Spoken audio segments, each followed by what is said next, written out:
네, 오늘은 사내 변호사 성공 팁. 저는 16년 차로 사내 변호사로 있고요.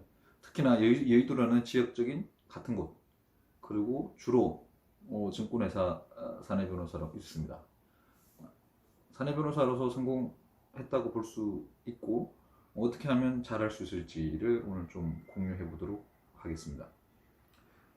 제일 중요한 건 마음의 자세인데요.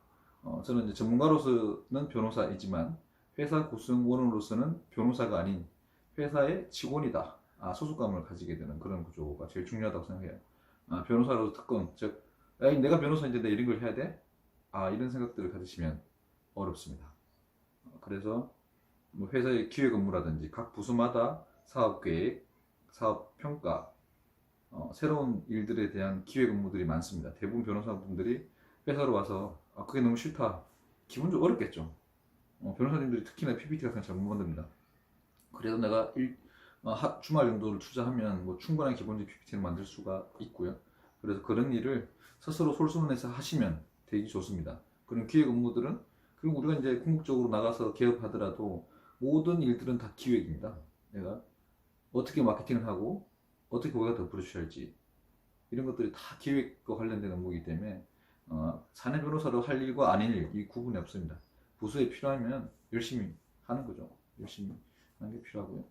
두 번째로는 본사 부서 핵심 인력들과의 친분 관계, 뭐 기획이든 인사든 재무든 회사 전체적으로 돌아가는 분위기를 알아야 되기 때문에 그런 분들하고 친분 관계를 잘 맺어두시는 게 되게 효과적입니다. 그래서 저는 이제 대우에 있을 때 팀장님들하고 어떤 관계를 아주 잘 형성했고, 특히나 그분들하고 친해지는 방법 중에 그분들이 모르지만 제가 아는 것. 그럼 결국은 이제 뭐 자본시장법, 이런 법령 관련돼서 기획 업무하는데 새로운 비즈니스가 생긴다라고 금융위에서 보도자가 나왔다. 그럼 저는 미리 그걸 얻어가지고 공부를 하고 기획실에서 물어보면 답을 해주는 거죠. 제가 있을 때가 이제 자본시장 통합법이 제정되던 시절이었는데, 그때 미리 내용을 공부해서 기획 쪽에서 향후 정권사가 가야 될 비즈니스 방향성이 이렇게 새로운 영역들이 생기는데, 그걸 최소한 법률적인 시각에서 분석을 하고 그걸 비즈니스로 연결시키는 분은 그분하고 저를 같이 하겠지만 그런 부분들이 필요합니다. 그리고 회사의 이슈들은 같이 고민해 주는 게 필요하죠.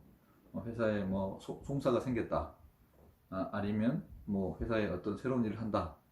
그러면 거기에 대해서 미리 공부를 같이 고민하면서 공부하고, 부족하지만 같이 해주는 게 좀 필요하고요. 세 번째로는 회사 비즈니스에 대한 이해를 충분히 해야 됩니다. 예를 들면 이런 변호사님들이 있어요. 난 변호사니까 회사 비즈니스는 변론을 하고 뭐 들어오는 송무나 맡고 하겠다. 이런 생각을 가지시는 분들이 있는데, 절대 그거는 절대 X입니다.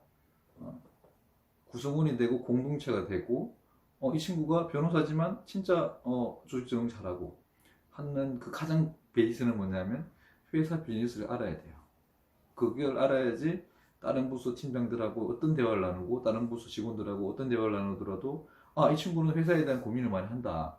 저 같으면 이제 증권업에 대한 공부를 많이 했죠. 증권의 각 비즈니스, 투자, 매매, 중개, 신탁, 기타 증권사의 모든 비즈니스를 다 섭렵을 했습니다.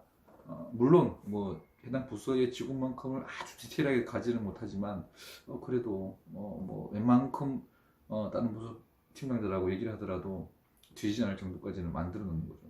그렇게 돼야지 이 친구 제대로 하고 있네, 이런 생각들이 주변에 들 겁니다. 그 다음에 또 중요한 팁인데요. 선제적으로 이슈들을 발굴해야 됩니다.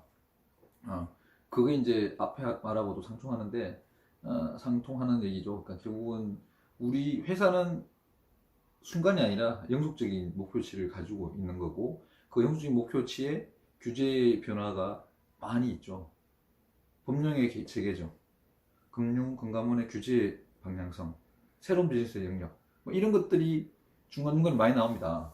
금융위 보도자료, 금감 보도자료 보면 거의 뭐 한 달에 한두 건씩 올라오죠. 그런 것들은 미리 캐치하고 연구하고 그걸 미리 준비해 놓고 있으면 결국은 회사의 A, B, C, D 변호사 중에 O 변호사한테 갔더니 이 친구는 미리 준비가 돼 있네 라고 하면 자연스럽게 몰리죠. 물론 일이 많아지는 측면이 없지 않아 있지만 회사의 비즈니스 능력은 회사의 핵심입니다. 그래서 그런 부분들을 자문할 수 있는 그런 능력들을 좀 많이 가지고요.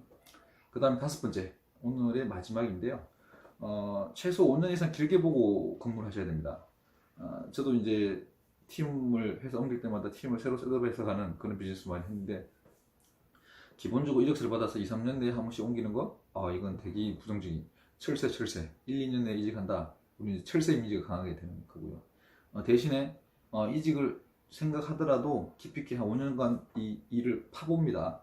파본 다음에 여기에서 뭔가를 얻어서 더 좋은 쪽으로 이직을 하거나 연기를 해서 이직을 하거나 아니면 이게 아니면 다른 방향으로 갈 수도 있는데, 기본적으로 5년의 커리어를 만들어 놓고 이직을 해야 됩니다. 그래서 5년 정도 이상 근무하고 이직했다. 이 사람 능력자네. 회사에서 5년 동안 인정받고 더 좋은 조건으로 스카우트에 갔네. 이런 컨셉입니다. 물론 제가 이제 전전 직장에서 두 분 5년 넘게 근무하고 이렇게 이동을 하고, 한 분은 뭐 스카우트, 두 분은 스카우트, 한 번은 이제 제가 뭔가 변화해서 이동했는데, 그런 식으로 이제 커리어 패스를 만들어가는 거죠. 1, 2년 차 때는 5년이 짧아 보이지만 지나고 나면 5년은 긴 시간은 아닙니다. 그리고 5년 동안 내가 증권업을 하면서 어떤 부분을 정확히 깊이 있게 이해해서 정통한 변호사가 된다.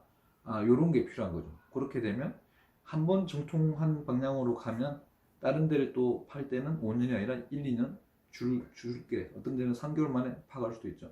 대신에 한 번 밑바닥까지 한 번 더 파서, 우리가 뭐 드릴다운이라는 표현을 쓰겠지만 깊이 있게 한번 들어가 봅니다. 시스템 제도까지, 시스템 뭐 인프라까지 내려갔다가 올라가 보는 뭐 그런 생각들이 필요합니다. 오늘은 뭐 5가지 단순하게 사내 변호사로서 성공할 수 있는 팁을 제가 전달 드렸는데요. 요거는 이제 원래 시간이 좀 길게 있으면 이제 좋은데, 이 컨텐츠의 속성상 5분 내로 짧게 해야 되기 때문에 이 정도로 마치도록 하겠습니다. 감사합니다.